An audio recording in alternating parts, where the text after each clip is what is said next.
वार्ता हुई थी। जो लोग आज पहली बार सुन रहे हैं या जो पहली बार इस चैनल से कनेक्ट हो रहे हैं, तो उनके लिए थोड़ा सा पिछली बार की वार्ता को रिपीट करते हुए अगले दो सूत्रों पर चर्चा की जाएगी। तयो सिद्धि संचरे प्रतिसंचरश्च परम शिव पुरुषोत्तम विश्वस्य केंद्रम। ये दो सूत्र हैं। अगर आज समय मिला तो इन दोनों पर बात होगी, अदरवाइज तीसरे पर तो बात होगी ही, संचर और प्रतिसंचर की जो पूरा क्रिया है उस पर। तो जैसा कि पहले बातचीत हो चुकी है कि ब्रह्म शिव और शक्ति को लेकर है, और शक्ति जो है वो शिव की ही शक्ति है, शिव का ही पावर है, शिव का ही इमेनेशन की शक्ति है। शिव ही अपने आप को शक्ति के द्वारा, शक्ति के 3 गुणों के द्वारा अपने आप को एग्जिबिट कर रहे हैं, एक्सप्रेस कर रहे हैं, अलग अलग रूपों में वो अपने आप को ला रहे हैं। और ये क्रिया तभी होती है जब परम शिव सृष्टि करने की इच्छा रखते हैं। उससे पहले जब सृष्टि नहीं होती है तब सब कुछ ना कुछ की अवस्था में था, जिसे हम निर्गुण ब्रह्म भी कहते हैं। निर्गुण ब्रह्म का सृष्टि से कोई कनेक्शन नहीं है, और निर्गुण ब्रह्म निर्लिप्त है, निर्गुण ब्रह्म एकदम अलग है, और वो महासोर्स हैं सगुण ब्रह्म के। सगुण ब्रह्म वही है शिव और शक्ति को लेकर, क्योंकि वो गुणान्वित हो चुका है। निर्गुण ब्रह्म का एक भाग, निर्गुण ब्रह्म इनफाइनाइट है, उस इनफाइनाइट का एक इनफाइनाइट पार्ट बाइंड हुआ है, बंध गया है 3 गुणों से, सत्व रजस और तमस। ये सत्व रजस और तमस शक्ति कहलाती है, और ये शक्ति शिव की ही शक्ति है। और उस इनफाइनाइट से जब ये इनफाइनाइट निकलता है तब भी जो बचा रहता है वो इनफाइनाइट ही है। एक बड़ा चर्चित सूत्र है उपनिषद का, पूर्णमदः पूर्णमिदं पूर्णात् पूर्णमुदच्यते पूर्णस्य पूर्णमादाय पूर्णमेवावशिष्यते। उस पूर्ण से पूर्ण निकला है, यानी उस निर्गुण इनफाइनाइट निर्गुण से ये सगुण जो अपने में वैसे इनफाइनाइट है लेकिन है फाइनाइट, ये निकला है, ये उसका हिस्सा बन के निकला है। और उस हिस्से के निकलने के बाद भी वो जो ओरिजिनल इनफाइनाइट है वो उतना ही रहता है, उसके अंदर कोई कमी नहीं, उसके अंदर कुछ माइनस नहीं हुआ है। ये एक बात समझने लायक है। तो हम अपने मन से, मुझे बार बार ये कहना ज़रूरी है कि मन के दायरे से हम ब्रह्म को, शिव को नहीं माप सकते।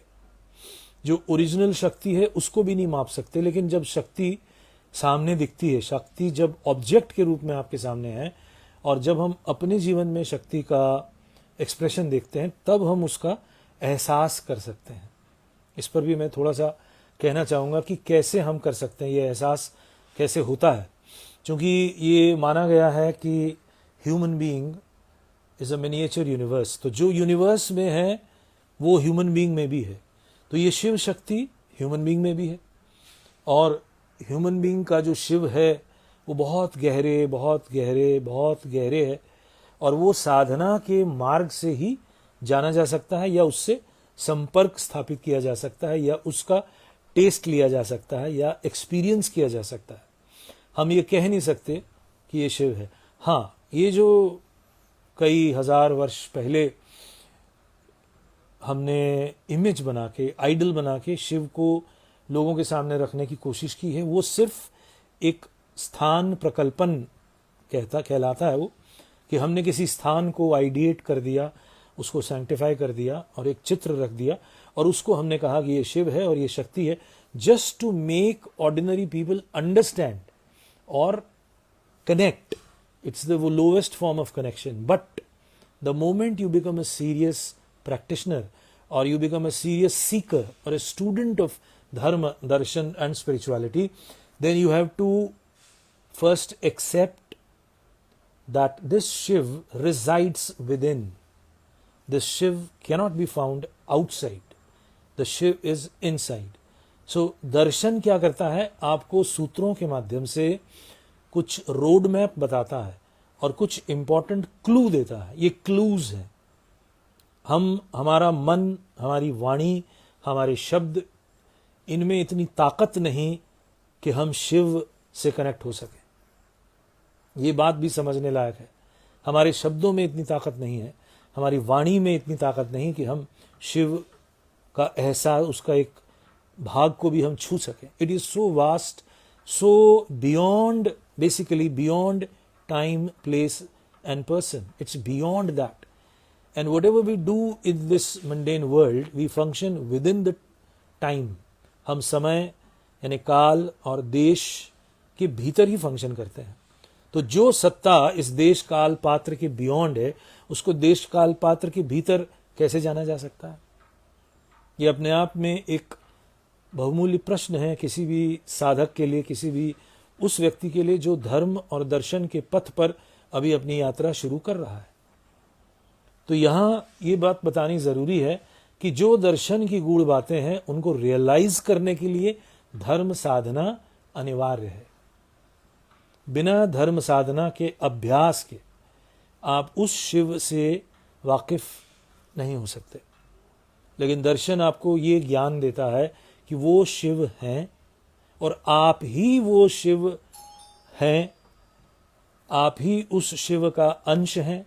और जब अंश पूर्ण को जानने का प्रयास करता है तो अंश भी पूर्ण बन जाता है. ये पूरी जर्नी है मनुष्य जीवन की. हम उस शिव से अलग हुए हैं, हम उस शिव से दूर हैं, चूंकि हम शक्ति के माध्यम से 3 गुणों के द्वारा बंध गए हैं. सत्व, रजस और तमस, ये 3 गुणों से ये सृष्टि लगातार क्रिएट कर रही है, ये सृष्टि लगातार फंक्शन कर रही है. अब बौद्धिक स्तर पे भी हमें ये 3 गुणों को अपने जीवन में समझना होगा.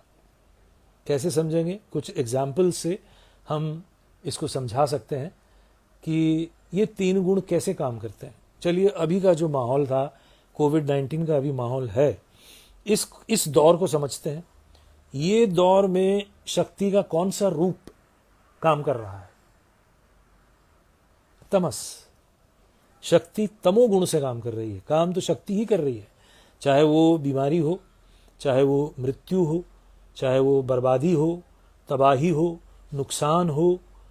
इस तरह की जितनी भी विपदाएं, आपदाएं, डिसअपॉइंटमेंट्स, डिस्ट्रक्शन, डिस्पेयर, डिसगस्ट, डिसग्रंटलमेंट, जितने भी डेथ, डिजीज, जितने भी डी शब्द है ना, ये डी अक्षर अपने आप में बड़ा इंटरेस्टिंग अक्षर है कि डी से सारे नकारात्मक काम होते हैं.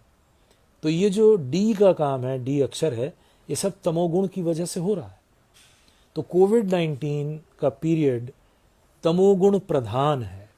यहाँ बीमारियां हो रही है, यहाँ मृत्यु हो रही है, और साथ ही साथ भय का जो लेवल है वो बढ़ गया है. हर व्यक्ति भयभीत होकर जी रहा है, भविष्य के प्रति इनसिक्योर है. जो लोग ताकतवर भी थे उन्हें भी ये पता नहीं कि कब उनके साथ बुरा हो जाए. तो ये तमोगुण, इसका मतलब ये हुआ कि हम तमोगुण के वशीभूत हैं. लेकिन इसी तमस के पीरियड में जब मनुष्य, परिवार, जनगोष्ठी या समाज मेहनत करता है, फाइट करता है, तमोगुण से फाइट करता है अपने आप को बचाने की, नए रास्ते खोजने की, एम्प्लॉयमेंट के नए नए ढंग ढूंढने की, और विपरीत परिस्थितियों से लड़ता है, तो ये शक्ति का कौन सा काम कर रही है? शक्ति का कौन सा हिस्सा काम कर रहा है? ये रजस है. ये राजसिक शक्ति तामसिक शक्ति के विरुद्ध लड़ती है. और जब इसमें सफलता मिलती है, जब हम इसमें थोड़े कामयाब होते हैं, जब हमारे भीतर फूल खिलते हैं, जब हमारी इच्छाएं जो इतनी कठिन परिश्रम के बाद, तमस के संग्राम के बाद पूरी होती हैं, तो हम कहते हैं कि सत्व का आगमन हुआ. तो सात्विक शक्ति इस तरह से काम करती है. लेकिन फिर इस सात्विक शक्ति को तामसिक शक्ति घेरती है, और फिर से वो तमस रजस और सत्व, तमस रजस और सत्व का नृत्य, एक तरह से ये नृत्य ही है जो मानव जीवन में हम इसको देख सकते हैं, मानव जीवन में हम इसको समझ सकते हैं।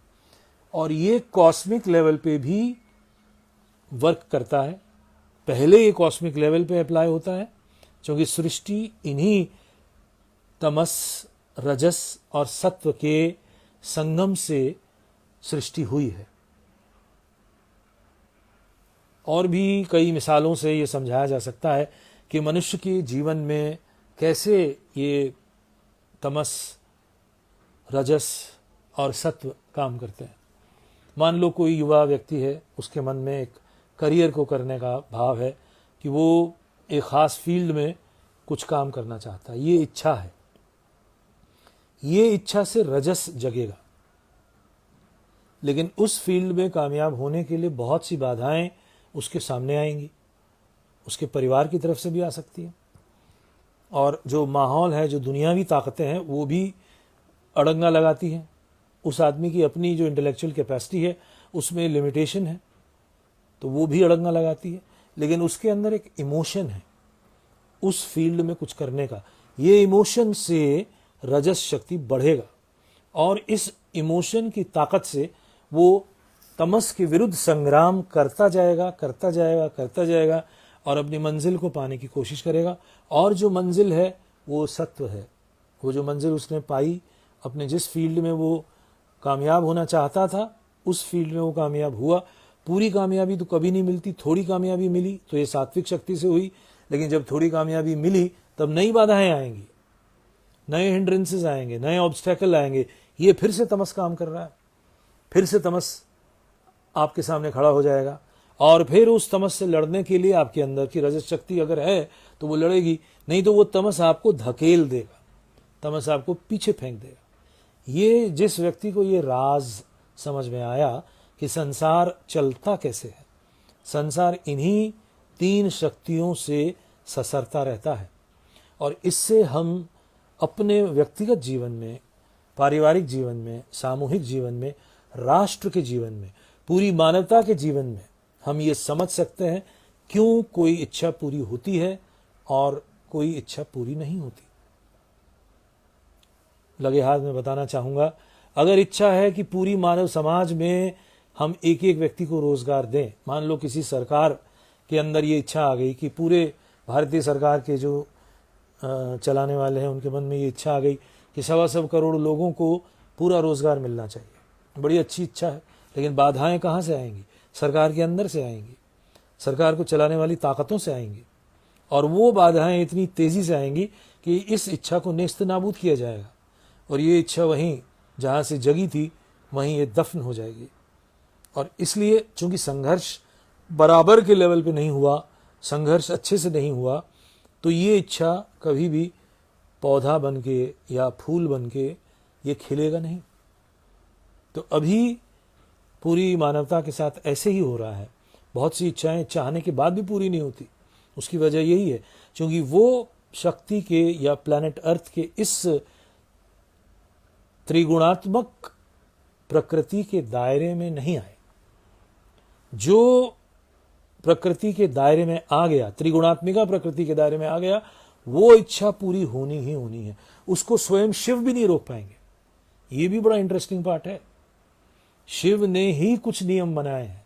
शिव की जो शक्ति है उसी का ये एक इंपॉर्टेंट लॉ है, द लॉ ऑफ 3 कहते हैं इसको। वेस्ट के अकल्ट वर्ल्ड में या मिस्टिक वर्ल्ड में द लॉ ऑफ 3 कहते हैं, और उन्होंने नाम अलग दिए हैं, active, passive and neutral. Modern science कई बार सिर्फ एक्टिव और पैसिव एनर्जी को ही जानता है, लेकिन एक्टिव पैसिव के साथ तीसरा फोर्स भी है। वो तीसरा फोर्स लगातार काम करता रहता है और तीसरे फोर्स से भी प्रेरणा मिलती है, तभी कार्य होते हैं। तो वैयक्तिक जीवन में आप इससे ये सबक ले सकते हैं क्यों आपकी सारी इच्छाएं पूरी नहीं होती। अगर आप चाहते हैं कि आपकी कोई इच्छा पूरी हो तो सबसे पहले उसमें तमस खुद लाइए। अगर नेचर ने तमस इतना ज्यादा लाया कि वो इच्छा नेस्तनाबूद हो गई तो पहले रजस को बढ़ाना पड़ेगा, और रजस वैयक्तिक जीवन में बढ़ता है भावनाओं से। इमोशन बहुत स्ट्रॉन्ग राजसिक वृत्ति है। आप इसको स्टडी करें, वैयक्तिक जीवन में देखें, आपकी कौन सी इच्छाएं पूरी हुई, कौन सी इच्छाएं पूरी नहीं हुई।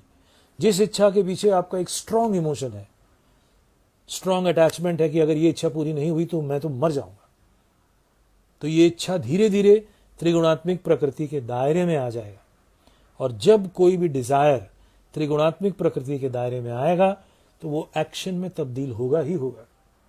इस दृष्टि से जब हम अपने आप को स्टडी करें तो हमारा नसीब, भाग्य, किस्मत, इस तरह के शब्दों का इस्तेमाल करना बेकार है। भाग्य ऐसे ही बनता है। भाग्य किसे कहेंगे, किस्मत किसे कहेंगे? वो जो त्रिगुणात्मिक प्रकृति में आया वही भाग्य है। आप स्टडी करिए ऐसे ही सक्सेसफुल लोगों का, तो उनके जीवन में तमस का रोल बहुत ज्यादा था, साथ ही साथ रजस भी बहुत ज्यादा था। अगर तमस ओवर पावर कर गया रजस को तो वो डिजायर नष्ट हो जाता है, लेकिन तमस के साथ साथ रजस भी पैरेलल खड़ा है, पैरेलल फाइट कर रहा है, तो वो डिजायर एक्शन में ट्रांसफॉर्म हो जाता है। और इस तरह के ट्रांसफॉर्मेशनल प्रक्रिया से ये संसार भी ऐसे ही ससर रहा है। ये संसार का जो मूवमेंट है, जो ओरिजिनल ब्रह्म के साथ शक्ति और शिव के मिलित तरीके से सृष्टि होती है। पहले शिव को ये शक्ति 3 गुणों से बांधती है और तीनों गुण बैलेंस्ड स्टेट में रहते हैं। इसी को प्रकृति भी कहते हैं। जब तक ये सत्व, रजस और तमस एक बैलेंस्ड अवस्था में है, मतलब सत्व की शक्ति रजस में चली जाती है, रजस की तमस में जाती है, तमस की वापस सत्व में लीन हो जाती है, तब तक सृष्टि होती नहीं है। लेकिन सृष्टि का एक थ्योरेटिकल स्ट्रक्चर बन जाता है जिसे बैलेंस्ड फोर्स ऑफ ट्रायंगल्स कहते हैं। तो ये अवस्था, टेक्निकल अवस्था, वैसे आनंद सूत्रम में ये 4थे चैप्टर में बहुत अच्छे से एक्सप्लेन्ड है, जिसे तांत्रिक थ्योरी ऑफ क्रिएशन भी कहते हैं। इस अवस्था में ब्रह्म का नाम जब शिव और शक्ति पहले था, अब जब सत्व हावी हुआ, सेंटिएंट प्रिंसिपल हावी हुआ, तो शिव और शिवानी ये नाम बना। फिर जब म्यूटेटिव प्रिंसिपल यानी राजसिक प्रिंसिपल हावी हुआ, तब भैरव और भैरवी बना।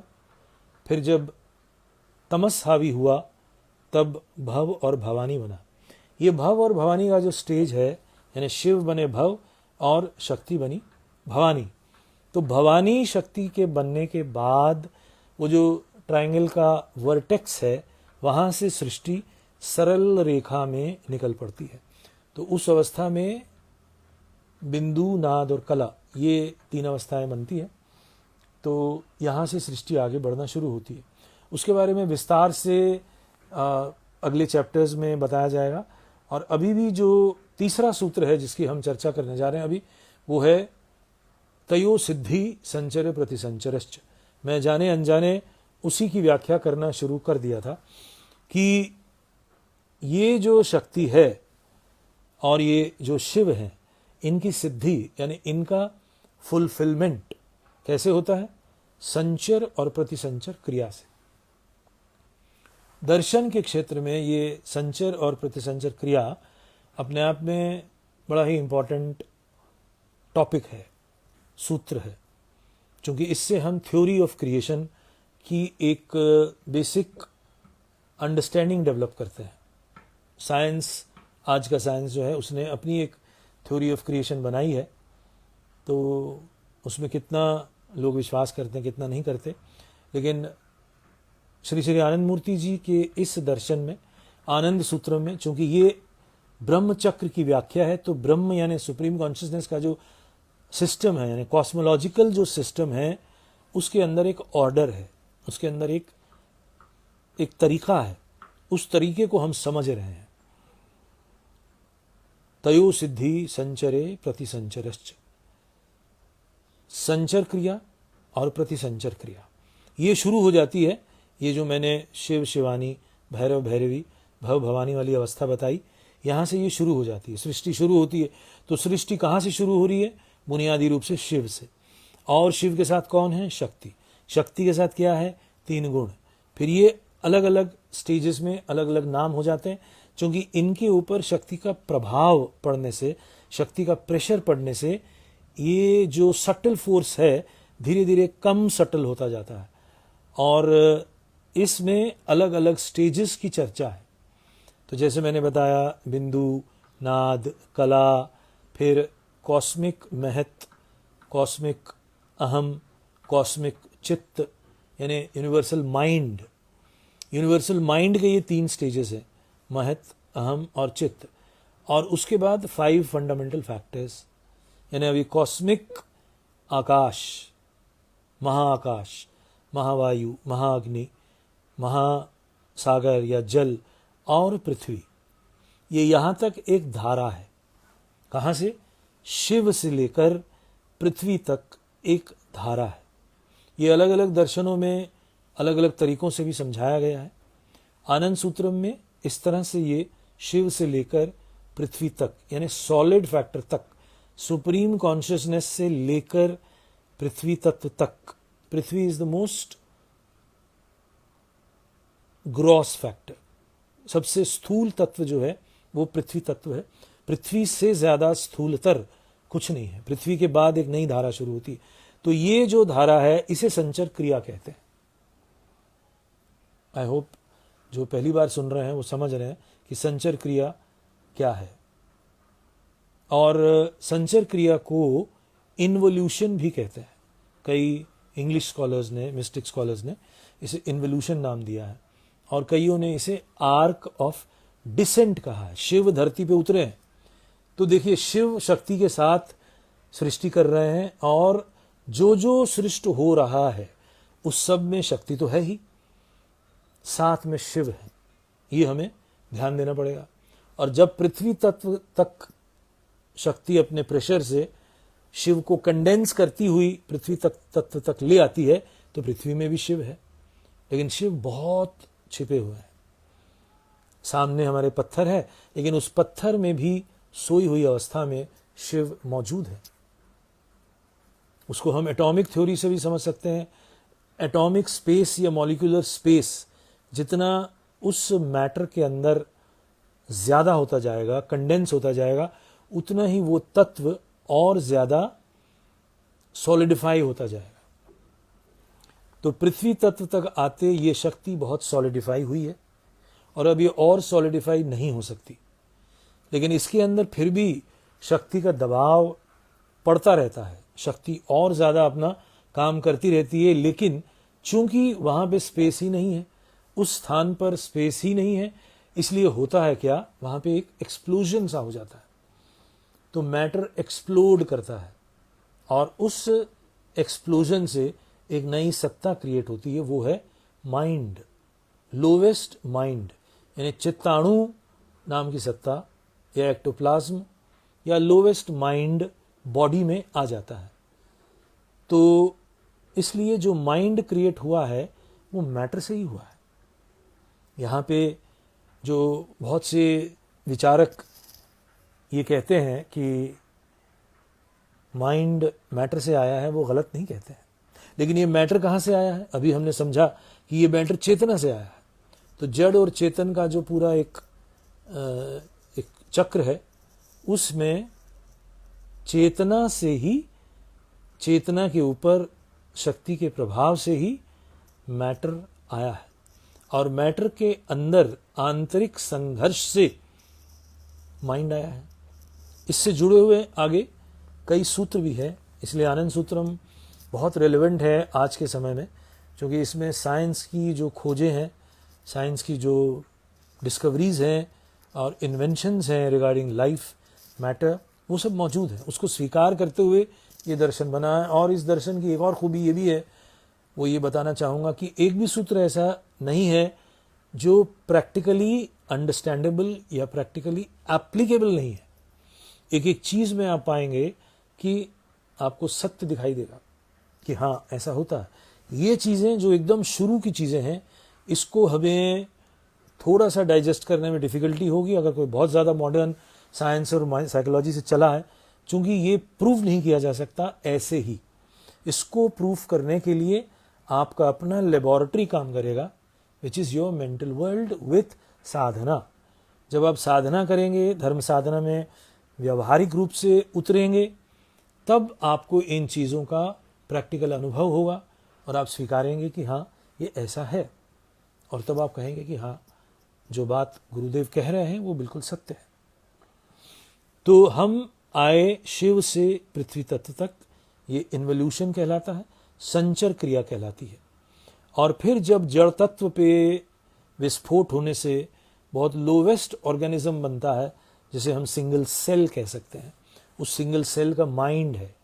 फिर थोड़े से कॉम्प्लिकेटेड सेल बनते हैं, उनमें आपस में और शक्ति का प्रभाव पड़ता है, क्योंकि शक्ति अपना काम समाप्त नहीं की है, शक्ति लगातार क्रिएट कर रही है। शक्ति को क्रिएशन में आनंद आ रहा है। शक्ति को शिव ने ही इजाज़त दी है, और शिव की इजाज़त से शक्ति सृष्टि का नाटक या सृष्टि का नर्तन लगातार किए जा रही है। और तब तक वो रुकती नहीं जब तक शिव उसे वापस नहीं बुलाते पूरी तरह से। और शिव जब वापस बुलाते हैं तो पूरा यूनिवर्स के लिए नहीं बुलाते हैं, सृष्टि की एक धारा में बुलाते हैं। जैसे प्लैनेट अर्थ सगुण ब्रह्म की सृष्टि की एक धारा में है, एक मिल्की वे एक सोलर सिस्टम की धारा में है। ऐसे हजारों सोलर सिस्टम है, लाखों सोलर सिस्टम है, और लाखों मिल्की वेज हैं, जहाँ पे प्लैनेट अर्थ जैसे करोड़ों ग्रह हैं, और लगातार सृष्टि चल रही है, चल रही है, चल रही है, काम हो रहा है, काम हो रहा है। यही सत्व रजस तमस के जरिए मनुष्य भी हैं, जानवर भी हैं, पेड़ पौधे भी हैं। लेकिन हमारा जो प्लैनेट अर्थ है, हम प्लैनेट अर्थ तक ही सीमित रहेंगे, और प्लैनेट अर्थ तक जो हो रहा है उसी का अध्ययन करेंगे। तो जब ये जड़ स्फोट होता है तब मैटर से माइंड जन्म लेता है। माइंड सिंगल सेल में आता है, सिंगल सेल फिर कॉम्प्लिकेटेड सेल में आते हैं, कॉम्प्लिकेटेड सेल से फिर थोड़ी सी प्लांट लाइफ शुरू होती है, फिर प्लांट लाइफ से थोड़े हायर प्लांट्स जन्म लेते हैं। शक्ति का प्रभाव लगातार चल रहा है, शक्ति अपना दबाव बनाए हुए है, और नए नए जीव या नए नए ऑर्गेनिज्म बनते जा रहे हैं। लोअर एनिमल बनते हैं, फिर हायर एनिमल बनते हैं, फिर और स्ट्रॉन्ग एनिमल्स बनते हैं, फिर उससे ज़्यादा स्ट्रॉन्ग एनिमल यानी मैन बनता है, और मैन तक आके सृष्टि का एक प्रकार से जो मूवमेंट है वो रुक जाता है, वो मैन तक आके अपना काम समाप्त करती है। तो ये क्रिया जो जड़ तत्व पृथ्वी तत्व से लेके मनुष्य तत्व तक एक धारा है, और फिर मनुष्य तत्व का अगला स्टेप क्या है, ऑटोमेटिकली मनुष्य के अंदर कॉन्फ्लिक्ट होने की वजह से डिजायर आता है कि हम उस शिव से मिले, जिस शिव से आए हैं। शिव से पृथ्वी तक एक धारा, फिर पृथ्वी से सेल और कॉम्प्लिकेटेड सेल और प्लांट और एनिमल से मैन तक, और मैन का desire to go back to his home, original home जो परम शिव का है। उस होम पे जाने के लिए मनुष्य के अंदर एक प्रेरणा जगती है, due to the conflicts which he faces in life. तो अभी के लिए इतना समझना जरूरी है कि पहली धारा संचर धारा है, और दूसरी धारा प्रतिसंचर धारा है। अब यहां पूरा विज्ञान ब्रह्मचक्र का समझने लायक है। मनुष्य का स्थान कहाँ है और मनुष्य कैसे आया है। क्योंकि हम शुरू में एक्सप्लेन किए कि शिव शक्ति की मदद से क्रिएशन कर रहे हैं, और शक्ति जो जो क्रिएट कर रही है वो शिव को लेकर ही है। शिव के बिना शक्ति क्रिएट कर नहीं पाएगी। तो पृथ्वी में भी शिव है, उसके आगे जो भी क्रिएट हो रहा है, सेल्यूलर वर्ल्ड में भी, प्लांट वर्ल्ड में भी, एनिमल वर्ल्ड में भी जो क्रिएट हो रहा है वहाँ शिव है। लेकिन उन तमाम जीवों में, उन तमाम क्रिएटिव ऑब्जेक्ट्स में या क्रिएटिव लाइव्स में शिव को जानने की कोई सुविधा नहीं है। शिव को जानने की सुविधा मनुष्य में ही है, और सबसे बड़ा रीजन है उसके अंदर कॉन्फ्लिक्ट जो जन्म लेता है, उसके अंदर पेन और सफरिंग का लेवल जो बाकी सब जीवों के मुकाबले बहुत ज़्यादा है, और वो पेन उसको फोर्स करता है ये सोचने के लिए कि जीवन का अर्थ क्या है। जब मनुष्य ऐसे सोचता है कि जीवन का अर्थ क्या है, और उस मनुष्य ने अगर जीवन में कुछ दुनियावी शोहरत और दुनियावी काबिलियत हासिल की है, लेकिन अगर वो चिंतक है, अगर वो विचारक है, वो ये जानता है कि दुनिया में कितना भी कुछ हासिल कर ले, फिर भी ये दर्द जो है मेरे भीतर, ये जो पेन है, ये जो सफरिंग है, ये जाएगी नहीं। तो क्या इस सफरिंग से निजात मिल सकती है? ये इन प्रश्नों से जब कोई मनुष्य ग्रस्त होता है, साथ ही साथ उसके मन में ये ख्याल आता है कि मैं हूं कौन, मैं कहां से आया हूं, मेरा सोर्स क्या है, जब उसके अंदर इस तरह के दार्शनिक प्रश्न उठते हैं, तब वो उनका समाधान खोजने के लिए किसी टीचर को पकड़ता है, धर्म ग्रंथ पकड़ता है, या दर्शन के सिद्धांतों को समझने की चेष्टा करता है और अपने सवालों का उत्तर खोजता है। तो उत्तर उसे यही मिलता है कि मनुष्य कितना मामूली है। सबसे पहला बोध, अगर कोई मनुष्य धर्म साधना में या दर्शन के जगत में दर्शन का अध्ययन करते करते अपने आप को जानने के प्रयास में अपनी यात्रा शुरू करे, तो सबसे पहला बोध उसे जो होता है या होना चाहिए वो है कि मैं कितना छोटा, कितना मामूली, कितना नाकुछ हूं। फ्यूटाइल लगता है उसको अपना एग्जिस्टेंस, पानी के बुदबुदे के जैसा उसको अपना अस्तित्व दिखता है, क्योंकि वो करोड़ों लोग, अरबों लोग और हजारों वर्षों की सभ्यता, कितने लोग आए, कितने लोग गए, कितने राजे आए, कितने ऋषि आए, और सब ने यहाँ ऐसे ही काम किया। और तब उसे धीरे धीरे ये जो पूरी सृष्टि है, ये जो पूरा विश्व ब्रह्मांड है, उस यूनिवर्स के बारे में जब वो जानना शुरू करता है, जैसे हम दर्शन को स्टडी कर रहे हैं, अपने साथियों को सुना रहे हैं, सुनाते सुनाते खुद भी और समझ रहे हैं, क्योंकि बोलने वाला जब बोलता है तो खुद भी उसके अंदर उन वचनों का जो एको है वो उसके अंदर भी होता रहता है, और उसकी भी अपनी ट्रेनिंग और मजबूत होती जाती है। इसीलिए बोलने वाला भी ट्रेन होता जाता है और रिकंसाइल होता जाता है उन विचारों से जिन विचारों को वो बहुत समय से मानता आया है। तो जब मनुष्य के अंदर ये विचार आता है कि मैं बहुत छोटा हूँ, मैं बहुत मामूली हूँ, और मैं कौन हूँ, मैं क्या हूँ, ये दुनिया क्या है, ये ड्रामा क्या है। लोग जन्म लेते हैं, कुछ काम करते हैं, संसार में नाम पैदा करते हैं, शादी ब्याह करते हैं, फिर गुजर जाते हैं, फिर मर जाते हैं, फिर कहाँ जाते हैं। अगर केवल मृत्यु के बारे में ही सोचना शुरू करे व्यक्ति, तो उसको धर्म के रास्ते पर चलना पड़ेगा। कठोपनिषद में एक कहानी है ना नचिकेता की, हालांकि वो कहानी एक छोटे से बच्चे के द्वारा कही गई है, मगर बड़ी गूढ़ अर्थ रखती है वो कहानी। वो कथा शायद बहुत लोग जो पढ़े हैं वो जानते ही होंगे, बट 2 लाइन में उसको दोहरा देता हूँ कि उसके पिता दान दे रहे हैं बहुत से ब्राह्मणों को, लेकिन दान वो बहुत ही मामूली चीज़ों का दे रहे हैं, जो चीज़ें उनके लिए बेकार हो चुकी हैं, पुराने फटे कपड़े या पुरानी फटी वस्तुएं दे रहे हैं। और बच्चा नचिकेता को ये सब देखकर अच्छा नहीं लग रहा है, और वो ये बात अपने पिता से कह नहीं पाता, लेकिन ये कहता है कि आप मुझे किसे दान में देंगे। पिता अनसुनी कर देते हैं।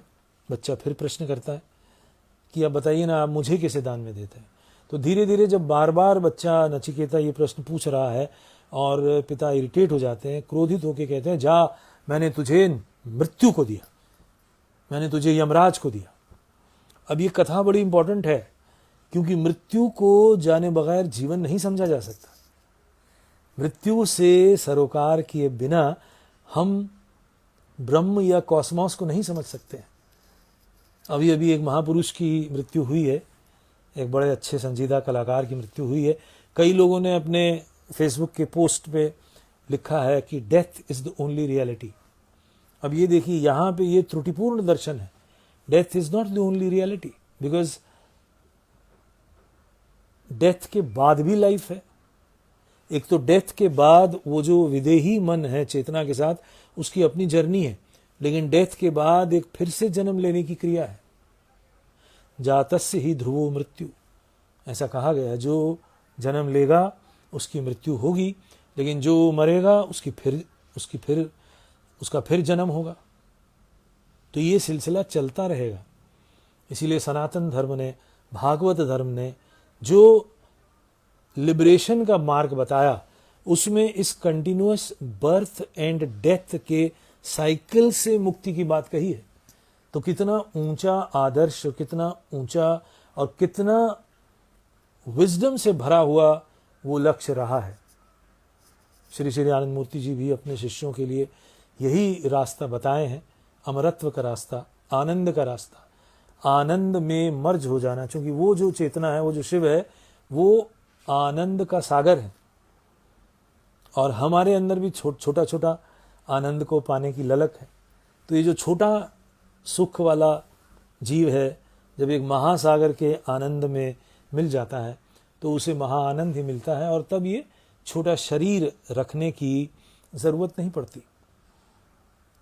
तो श्री श्री आनंद मूर्ति जी ने भी अपना लक्ष्य अपने शिष्यों के लिए, अपने धर्म सिस्टम में जो लक्ष्य रखा है वो मुक्ति और मोक्ष ही है। और मुक्ति और मोक्ष को समझने के लिए ये संचर प्रतिसंचर धारा भी समझना जरूरी है। क्योंकि संचर और प्रतिसंचर धारा के भीतर ही शिव की मदद से शक्ति क्रिएट कर रही है। जो भी कुछ क्रिएट और डिस्ट्रक्शन हो रहा है वो संचर और प्रतिसंचर धारा के अंदर ही हो रहा है। अब इसमें और 2-3 बातें हैं जो समझने लायक है। जितनी भी इस संचर और प्रतिसंचर मार्ग में जितने भी क्रिएटिव ऑब्जेक्ट्स बने हैं या क्रिएटिव फिनोमिना हैं, वो अपने आप में कंप्लीट है, एक्सेप्ट मैन। मैन एवोल्यूशन के लैडर पे प्लांट और एनिमल लाइफ से ऊपर है, बेटर स्टेट पे है, लेकिन इनकम्प्लीट है वो।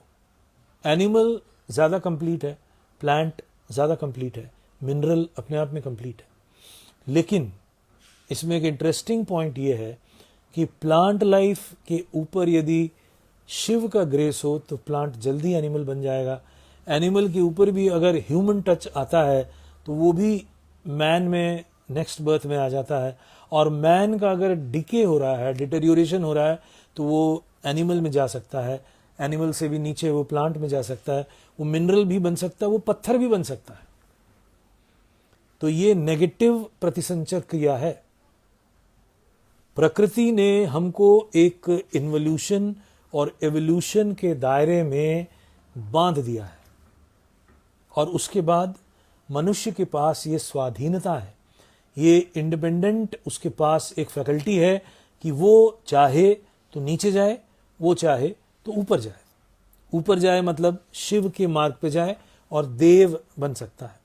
वैसे पूरी सृष्टि चक्र में मनुष्य और शिव के बीच में जो स्टेजेस ऑफ क्रिएशन है या स्टेजेस ऑफ योनि है, उसमें देव और असुर ये दोनों भी आते हैं।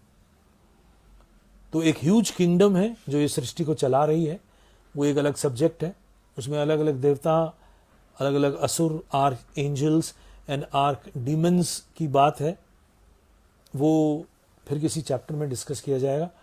और यहाँ पे ये समझना है कि मनुष्य के पास ये विल है, वो अपने संकल्प से और इवॉल्व हो सकता है और देव जगत में जा सकता है, देव योनि में पहुंच सकता है। देव योनि भी एक फिक्स्ड योनि है और हजारों साल तक देवताओं के पास भी अपनी योनि को बदलने का, अपने बर्थ को चेंज करने का कोई स्कोप नहीं रहता है। फ्रीक्वेंट चेंजेस यहीं होते हैं, man, animal, plant, mineral and cell. इस वर्ल्ड में ही फ्रीक्वेंट चेंजेस होते रहते हैं। इसीलिए जो मैन बना है और मैन के बारे में यानी ह्यूमन बीइंग के बारे में जो कहा गया है, जो ज़माने से कहा गया है, that you are very fortunate that you have got the birth of a human being. हम शिव से आए हैं, मैं रिपीट कर रहा हूँ ये बात, हम शिव से आए हैं और चूंकि प्रकृति ने, शक्ति ने दबाव में डाल कर हमको अलग अलग अवस्थाओं से गुजारा है, लेकिन हमारे लिबरेशन का जो मार्ग खोला है वो मनुष्य के बनने से ही खोला है। तो मनुष्य जीवन किस लिए बना है, यहां से ये प्रश्न शुरू होता है। तो इसका उत्तर यही है कि मनुष्य जीवन स्वयं को जानने के लिए बना है। मनुष्य जीवन उस शिव से मिलन के लिए बना है। तो ये एक अपॉर्चुनिटी है। एनिमल लाइफ में ये अपॉर्चुनिटी नहीं है, प्लांट लाइफ में भी ये अपॉर्चुनिटी नहीं है। मनुष्य लाइफ में ही ये अपॉर्चुनिटी है कि हम अपने घर वापस जा सकते हैं। और घर कहाँ है? शिव का घर है। तो ये शिव जो है, परम शिव पुरुषोत्तम विश्वस्य केंद्रम, ये चौथा सूत्र है आनंद सूत्रम में। ये जो परम शिव है, ये पुरुषोत्तम है और ये सेंटर ऑफ द यूनिवर्स है। सेंटर कैसे बने ये, और परम शिव हम किसको कहते हैं? इसके लिए वापस वो जो हमने शिव और शक्ति की थ्योरी वाली बात कही थी कि शक्ति 3 गुणों से जब शिव को बांधती है तो एक ट्रायंगल फॉर्म होता है। तो ये जो ट्रायंगल का सेंटर है, ये परम शिव पुरुषोत्तम है। क्योंकि अब इसको एग्जाम्पल से हम ऐसे समझा सकते हैं कि निर्गुण ब्रह्म जो वास्ट ओशियन के माफिक है, मतलब ओशियन एक एग्जाम्पल है, और उसी के बॉडी पे ये सत्व रजस तमस स्कैटर्ड फॉर्म में घूम रहे हैं और एक एरिया बाइंड हुआ, एक एरिया को बांधा गया। तो वो जो एरिया का सेंटर है, वो जो न्यूक्लियस है, वो परम शिव कहलाता है। तो परम शिव पुरुषोत्तम विश्वस्य केंद्रम, ये न्यूक्लियस है और न्यूक्लियस में हमें जाना है।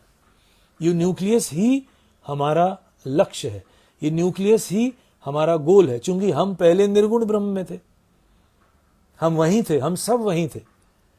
हमारा ये जो जीवन है, अगर हम मनुष्य जीवन की बात करें, हमारा ये इल्यूजन है, ये एक इल्यूजनरी वर्ल्ड है। हम इल्यूजनरी बॉडी में हैं और हमारे साथ जो जो हो रहा है वो वर्ल्ड ऑफ इल्यूजन में हो रहा है, जिसे पुराने शास्त्रों में माया कहा गया है। माया बहुत ही करप्टेड वर्ड हो गया है, यह कंटामिनेटेड वर्ड हो गया है।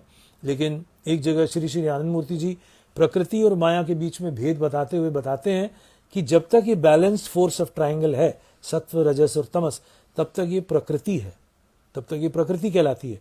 ये अनुछून्य प्रकृति है, अनएक्सप्रेस्ड, अनएडल्ट्रेटेड प्रकृति। But the moment it loses it's balance, इसको हमने माया कहा है। तो ये अब इल्यूजन के वर्ल्ड में जा रही है। अब ये कंडेंस होते होते होते होते अलग अलग रूप धरते हुए यहां तक आई है और हम भी एक इल्यूजन की दुनिया में जी रहे हैं। जो साधारण जीवन है हमारा, जो फिजिको साइकिक और साइको फिजिकल वर्ल्ड में हमारा जीवन है, वो इल्यूजन का ही जीवन है। वहाँ पे सत्य नहीं है, वो सुख दुख से भरा है, आशा निराशा से भरा है। यहाँ कुछ भी परमानेंट नहीं है। यहाँ आज जो अच्छा लगता है कल बुरा लग जाता है। यहाँ जो अपना आज होता है वो कल पराया हो जाता है। यहाँ जो आज दोस्त हैं वो कल दुश्मन बन जाते हैं। यहाँ जिस घर को आपने परमानेंट बनाया था वो 10 साल बाद ट्रांजिटरी कैंप बन जाता है, उखाड़ दिए जाते हैं। और यहाँ आप अपने शरीर को लेके, शरीर के स्वास्थ्य को लेके घमंड करते हैं तो ज़रा सी बीमारी आके आपको अस्वस्थ कर देती है। तो शरीर भी आपका अपना परमानेंट घर नहीं है। तो यहाँ सब कुछ ट्रांजिटरी है, यहाँ सब कुछ मरणासन है, यहाँ सब कुछ डिस्ट्रक्शन की लायक है और डिस्ट्रॉय होने लायक है। तो ऐसा ही चिंतन जब किसी मनुष्य के अंदर होता है कि जब इस डिस्ट्रॉय होने वाली दुनिया में, इस चेंजेबल वर्ल्ड में मैं जी रहा हूं, तो क्या कुछ है जो अनचेंजिंग है? क्या कुछ ऐसा है जो परमानेंट है? तो हम उस परमानेंट को कैसे जाने और हम उस परमानेंट को जानने के लिए करें क्या और कैसे उस मार्ग पर आगे बढ़ें? तो दर्शन का अध्ययन, धर्म का अध्ययन उसी मार्ग की ओर ले जाने वाली एक यात्रा है। तो इस यात्रा में आज हमने 2 सूत्रों की चर्चा की, तयो सिद्धि संचरे प्रतिसंचरश्च और परम शिव पुरुषोत्तम विश्वस्य केंद्रम। ये जो केंद्र है, ये जो सेंटर है, यही है न्यूक्लियस, जहां से जो सृष्टि होती है वो ऐसे ऐसे ऐसे ऐसे करके फैलती जाती है चारों दिशाओं में। और लेकिन केंद्र में जो परम शिव हैं वो परमानेंट है, ना वो बदलते हैं। सृष्टि के शक्ति के इतने कार्यों के बाद भी शिव के ऊपर कोई अंतर नहीं पड़ता, वो ओरिजिनली वैसे के वैसे ही हैं और इसीलिए वो जाने जा सकते हैं। लेकिन मनुष्य जन्म के भीतर ही जाने जाएंगे। ये भी रहस्य। अब इस माध्यम से कुछ लोग कहें कि भाई हमने मनुष्य जीवन को इम्पोर्टेंट बना दिया, यहाँ जानवरों का भी जीवन है, प्लांट्स का भी जीवन है, उनके पास वो उपयोगिता क्यों नहीं है? उनके पास उपयोगिता हो जाएगी, क्योंकि वो भी अगर मनुष्य बन जाएंगे, और बनते ही हैं। कई बार मनुष्य अपने दुष्कर्म से वैसा शरीर पा लेता है, जिस शरीर से उसकी जो इच्छाएं, जो बहुत क्रूड इच्छाएं हो गई थी, वो वैसा शरीर पाएगा तो जानवर बन जाएगा, या पौधा बन जाएगा, या पत्थर बन जाएगा, और इस तरह से वो एक दूसरे रूप में आ जाएगा। लेकिन चूंकि मनुष्य के पास एक संभावना है, और इसीलिए ज्ञानियों ने, वाइस लोगों ने ये बार बार कहा है कि हम मनुष्य योनि को यूं ही बर्बाद न होने दें। अगर हमने केवल रुपए पैसे और भोग के लिए और इंद्रिय सुख के लिए अपना जीवन बिता दिया, तो याद रखें, अंतिम समय में जितना दुख होगा उतना कभी दुख नहीं हुआ होगा। अंतिम समय में यही ख्याल आएगा कि मैंने अपना जीवन बेकार कर दिया, मैंने अपना जीवन व्यर्थ गंवा दिया। तो किसी भी व्यक्ति को मरते समय, मरने से पहले या बुढ़ापे में ये ख्याल ना आए कि उसका जन्म व्यर्थ गया। गुरुदेव श्री श्री आनंद मूर्ति जी ने ये पूरा सिस्टम हमारे सामने रखा है, पूरी मनुष्य जाति के सामने रखा है, आनंद सूत्रम दर्शन के माध्यम से, और साधना पद्धति जो उन्होंने सिखाई है आचार्यों के माध्यम से लोग सीख सकते हैं। तो बहुत ज़्यादा अच्छा हो कि दर्शन के अध्ययन के साथ साथ लोग साधना भी और ज़्यादा करें, तो जो भी गूढ़ बातें हैं, जो भी दर्शन की फिलॉसफिकल कॉन्सेप्ट्स हैं, आइडियाज़ हैं, वो और ज़्यादा बेहतर तरीके से आत्मसात हो जाता है। तो अगर यहाँ पे हमारे कुछ साथी ऐसे हैं जिन्होंने दीक्षा नहीं ली है, जिन्होंने साधना नहीं सीखी है, तो मैं उनसे अनुरोध करूँगा कि वो जल्द से जल्द साधना मार्ग पे आए, दीक्षित हों, और दर्शन और धर्म के विषयों को समझते हुए, सुनते हुए, पढ़ते हुए, श्रवण के मार्ग से गुजरते हुए मनन का भी एप्लीकेशन करें। मनन यानी धर्म साधना। तो धर्म चूंकि साधना का अभ्यास ही धर्म है। धर्म सिर्फ पुस्तकें पढ़ना और पुस्तकों के सूत्रों को याद करने से कोई व्यक्ति धार्मिक नहीं हो सकता। धर्म आचरण की चीज़ है, धर्म प्रैक्टिस की चीज़ है। आचरण में सबसे पहले इसमें मौलिक नैतिक मूल्य आते हैं, उसके बाद साधना आती है। तो आज अपनी वार्ता को यहीं पे विराम देते हुए पुनश्च मैं आनंद सूत्रम के अभी तक जितने सूत्र हमने डिस्कस किए हैं उसको पुनः दोहराना चाहूँगा, ताकि वो सुनने वालों के भी मानसपट पर, मस्तिष्क पर मौजूद रहे और उन्हें याद रहे। अच्छा है एक एक सूत्र को समझें हम। तो पहला सूत्र शिव शक्त्यात्मकम ब्रह्म, दूसरा शक्ति स शिवस्य शक्ति, तीसरा तयो सिद्धि संचरे पति संचरश्च, चौथा परम शिव पुरुषोत्तम विश्वस्य केंद्रम। तो एक दूसरे से लिंक करते हुए सूत्र हैं।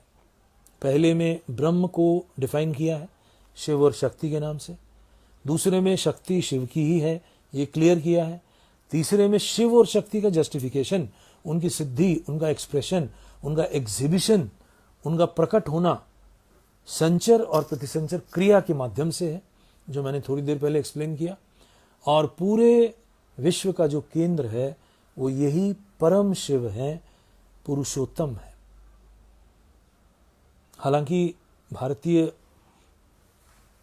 धर्म में एक ही आइडिया के, एक ही कॉन्सेप्ट के इतने सारे नाम हैं कि कई बार जनमानस भी कंफ्यूज हो जाते होंगे, आई एम श्योर, कि क्या है शिव, क्या है परम शिव, क्या है ब्रह्म, क्या है निर्गुण, क्या है सगुण, और क्या है पुरुषोत्तम। लेकिन उनमें स्लाइट भेद है। तो वो स्लाइट जो डिफरेंस है, वो डिफरेंस को थोड़ा सा समझ लेना ज़रूरी है। मैंने अपनी तरफ से कोशिश की है कि ज़रा सा जो डिस्टिंग्विश्ड फैकल्टीज़ हैं, तभी इतने नाम हैं। हमारे पुराने शास्त्रों में सहस्र नाम की बात है, और तंत्र में सहस्र नाम वाला एक पूरा आइडिया है कि ईश्वर तत्व को या शिव तत्व को 1000 नामों से हम बुलाएं, पुकारें, उनके अलग अलग एट्रीब्यूट से, उनके अलग अलग रोल से, उनके अलग अलग कार्यों से, क्योंकि मेन कार्य वही करते हैं, लेकिन जब वो ऐसे कार्य करते हैं तब वो ये कहलाते हैं। इस तरह से अनेक नाम बने हैं, तो इसलिए नामों से कंफ्यूज नहीं होना है। तो ये 4 सूत्र आप लोग मन में याद रखें। धीरे धीरे हम हर सूत्र पर चर्चा करते रहेंगे, जैसे कि पहले भी बात हो चुकी है। कुल मिला के 85 सूत्र हैं। 25 पहले चैप्टर में है, 24 दूसरे में है, 12 तीसरे में, 8 चौथे में और 16 आखिरी 5वें चैप्टर में है। तो हर सप्ताह शनिवार को 11 बजे हम आनंद सूत्रम की चर्चा करते रहेंगे, और मुझे पूरा विश्वास है जो लोग सुनेंगे, नए लोग भी आ रहे हैं, वो लोग भी इससे लाभान्वित होंगे। तो अंत में आप सबके भीतर आनंद मूर्ति जी को प्रणाम करते हुए मैं इजाज़त चाहूँगा। नमस्कार।